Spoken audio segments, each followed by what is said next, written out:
Hey everyone, क्या हाल है सबके। आज अभी और इसी वक्त हम आपके लिए स्लाइवर मूवी को एक्सप्लेन करने वाले हैं जो 1993 में रिलीज हुई थी और इसकी IMDb रेटिंग 5 आउट ऑफ 10 है। इस मूवी ने रिलीज के टाइम पे बहुत बवाल क्रिएट किया था क्योंकि इसमें कुछ ऐसे शॉट्स थे जो रेटिंग एजेंसीज के हिसाब से इनअप्रोप्रिएट थे। उसी वजह से इस मूवी के कुछ हिस्से को दोबारा शूट करना पड़ गया था। मेरा भी यही मानना है कि जो कुछ होना चाहिए परफेक्ट होना चाहिए। किसी भी काम को दूसरी बार करने की ज़रूरत नहीं पड़नी चाहिए। वैसे ही आपको भी आज हमारी चैनल को सब्सक्राइब कर लेना चाहिए क्योंकि बिना सब्सक्राइब किए हमारी कोई भी वीडियो आपसे मिस हो सकती है और बाद में हमें और आपको उस पर रिग्रेट हो। उससे पहले ही हमारी चैनल को सब्सक्राइब कर लीजिए। तो आइए आपको स्लाइवर मूवी की कहानी सुनाते हैं। मूवी की शुरुआत में हमें एक औरत को दिखाया जाता है जिसका नाम नाओमी होता है। नाओमी अपने घर में आराम कर रही थी। वो एक सिंगर होती है। वो जब घर पर अकेले होती है तो उसके घर में कोई घुस जाता है और बैल्कनी से नाओमी को नीचे फेंक देता है, जिस वजह से नाओमी की मौत हो जाती है। यहाँ सीन कट होकर दूसरी लड़की की तरफ मुड़ता है। इस लड़की का नाम कार्ली होता है। कार्ली एक बुक एडिटर है और 30 साल की उम्र में उसका उसके हस्बैंड के साथ डिवोर्स हो चुका है। अब कार्ली एक घर की तलाश में होती है। कोइंसिडेंटली वो उसी फ्लैट को खरीदती है जिसमें नाओमी की मौत हुई थी और जल्दी ही उसमें शिफ्ट हो जाती है। वहाँ पर आते ही कार्ली की मुलाकात एक आदमी से होती है जिसका नाम ज़ीक होता है। ज़ीक नाओमी को उसका सामान ऊपर पहुँचाने में मदद करता है। ज़ीक नाओमी के साथ फ्लर्ट करने की कोशिश भी करता है लेकिन नाओमी उसे इग्नोर करती है। वहाँ पर कार्ली की मुलाकात एक बुजुर्ग आदमी से होती है जिसका नाम गस होता है।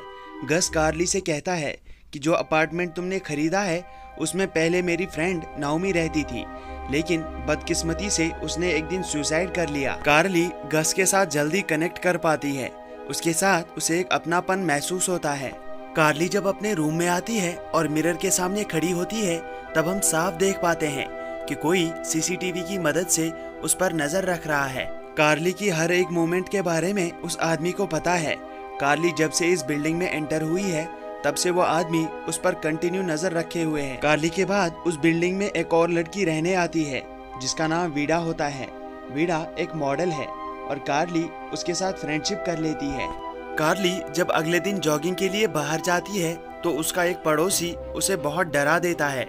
इस पड़ोसी का नाम जैक होता है जो कार्ली से कहता है कि मैं एक नॉवेलिस्ट हूँ। जैक का बिहेवियर बहुत अजीब होता है और कार्ली भी उससे इरिटेट हो जाती है। जॉगिंग के बाद जब कार्ली बिल्डिंग में पहुंचती है तो उसे पता चलता है कि गस ने भी वैसे ही बैल्कनी से छलांग मारकर सुसाइड कर लिया है जिस तरह नाओमी ने सुसाइड किया था। इस सब से कार्ली थोड़ी शॉक में आ जाती है लेकिन उसके पास ज़ीक होता है।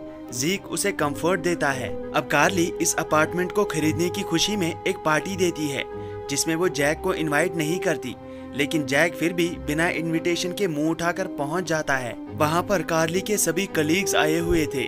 जैक अंदर घुस जाता है। कार्ली उसे रोक नहीं पाती। कार्ली उसे अपने सभी कलीग्स के साथ इंट्रोड्यूस करती है, लेकिन अब इस पार्टी के बाद ज़ीक पूरी तरह से कार्ली के पीछे पड़ जाता है। वो जिम तक में उसके पीछे पीछे चला जाता है और जिम के बहाने उसे टच करने लगता है। 2-3 बार जब इनकी मुलाकात होती है तो ये दोनों एक दूसरे के साथ कंफर्टेबल हो जाते हैं। एक दिन ज़ीक कार्ली को अपने अपार्टमेंट पर इनवाइट करता है। कार्ली वहां पर चली जाती है।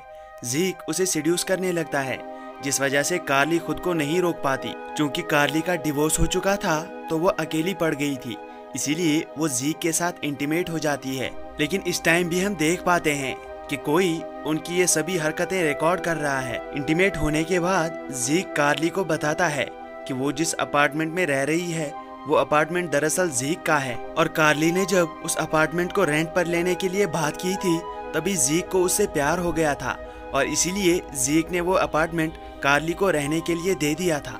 यहाँ सीन उन्हीं मॉनिटर्स की तरफ मुड़ता है जहाँ से कोई सभी पर नजर रख रहा था और हमें पता चलता है कि यहाँ पर से और कोई नहीं बल्कि ज़ीक ही सब पर नजर रख रहा था। अपनी जॉब खत्म होने के बाद कार्ली जब घर आती है तो उसे अपार्टमेंट में जैक मिलता है। जैक कार्ली से कहता है कि तुम्हें ज़ीक से दूर रहना चाहिए, वो अच्छा आदमी नहीं है। उसने यूज करने के बाद नाओमी को मार दिया और वैसे ही गस को भी मार दिया। वो तुम्हें भी यूज करने के बाद मार देगा। लेकिन कार्ली उसकी बात पर ज्यादा ध्यान नहीं देती और उसे वहाँ से दफा होने के लिए कहती है। उसी वक्त कार्ली को जीक का कॉल आता है। वो उसे कहता है कि मैं नीचे तुम्हारा वेट कर रहा हूँ, हम दोनों को एक साथ डिनर करने जाना है। ये दोनों जब डिनर करने जाते हैं तो वहाँ पर जीक सभी के सामने कार्ली को उसकी अंडरवियर उतारने के लिए कहता है। कार्ली भी उसका ऑर्डर मानती है और अपना अंडरवियर उतार देती है और अपना अंडरवियर वो जीक को दे देती है। लेकिन वहाँ से वापस आने के बाद वो और जीक फिर से इंटीमेट हो जाते हैं। यहाँ सीन वीडा की तरफ मुड़ता है। वीडा जब अपने अपार्टमेंट से बाहर आती है तो अचानक उसे कोई मार देता है, लेकिन उसकी चीख कार्ली भी सुन लेती है। कार्ली जब बाहर चेक करने के लिए जाती है तो उसे वीडा की लाश के पास जैक मिलता है। उसे जैक पर ही पूरा शक हो जाता है कि जैक ने ही उसे मारा होगा, क्योंकि जैक के हाथ में ही चाकू था।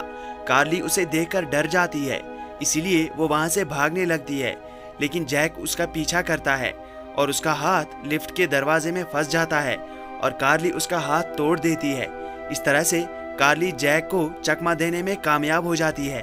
कार्ली से जब पूछताछ होती है तो कार्ली पुलिस को बताती है कि उसने जैक को वीडा को मारते हुए नहीं देखा, लेकिन वो उसकी लाश के पास जरूर बैठा हुआ था। वहीं दूसरी तरफ पूछताछ के दौरान जैक पुलिस को एक और कहानी बताता है।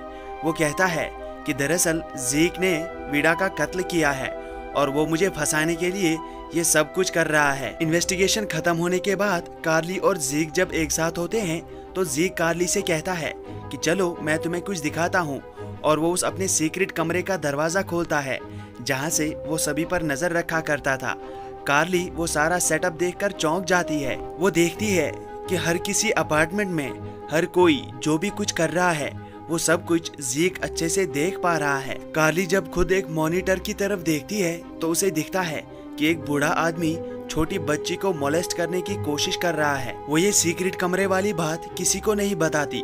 अगले दिन जब कार्ली लिफ्ट में होती है तो उसे वही बुजुर्ग आदमी और वही छोटी लड़की मिलते हैं। कार्ली को उस बच्ची पर तरस आता है, इसीलिए वो अपने अपार्टमेंट में आकर उस बुजुर्ग आदमी को कॉल करती है कि अगर उसने आज के बाद उस लड़की को मोलेस्ट करने की कोशिश की तो वो सब कुछ पुलिस को बता देगी। तभी कुछ देर बाद कार्ली के कमरे में फिर से जैक आ जाता है और वो उसे जीक को अपने कमरे में बुलाने के लिए कहता है।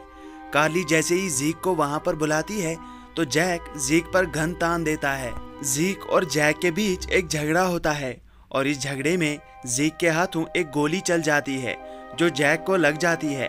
उसकी वहीं पर मौत हो जाती है। लेकिन पुलिस इन्वेस्टिगेशन के दौरान कार्ली जीक को जेल होने से बचा लेती है। वो सारी गलती जैक के सर पर थोप देती है, जिस वजह से जीक बच जाता है। इसके लिए जीक कार्ली का थैंक यू कहता है।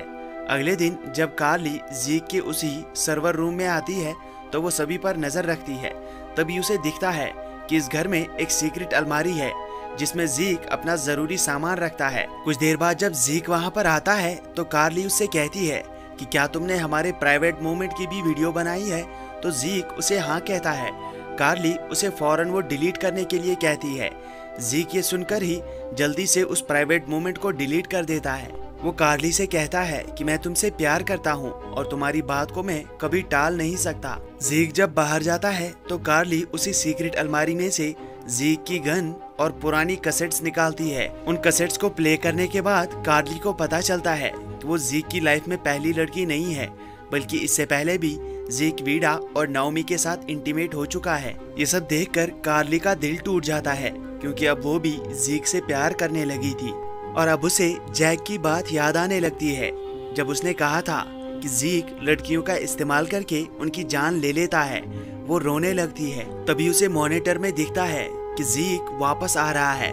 वो जल्दी से उस कमरे का दरवाजा बंद कर देती है। जीक उसे दरवाजा खोलने के लिए कहता है। जीक उसे कहता है कि मैं तुमसे प्यार करता हूँ।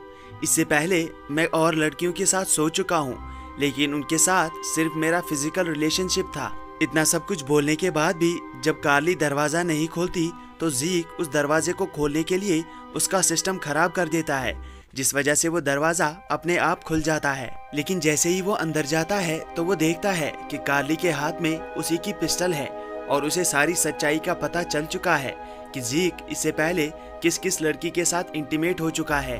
कार्ली वहाँ पर मौजूद बहुत सारे मॉनिटर्स को तोड़ देती है। जीक उसे समझाने की कोशिश करता है कि मैंने उन दोनों लड़कियों का कत्ल नहीं किया है, मैं निर्दोष हूँ उन्हें किसी और ने मारा है।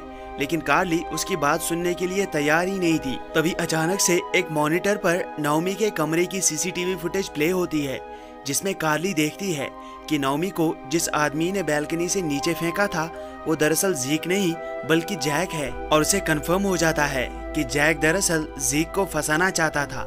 इसके बाद कार्ली सारे मॉनिटर्स को तोड़ देती है और अब शायद कार्ली ज़ीक को भी कभी माफ नहीं करेगी। इसके बाद वो दोनों अलग हो जाते हैं और इसी के साथ ये मूवी भी ख़त्म होती है। आई होप आपको एक्सप्लेनेशन पसंद आई होगी, तो वीडियो को प्लीज़ लाइक और कमेंट कर दीजिएगा और ऐसी ही वीडियोस रोज़ एंजॉय करने के लिए हमारी चैनल को भी सब्सक्राइब कीजिएगा।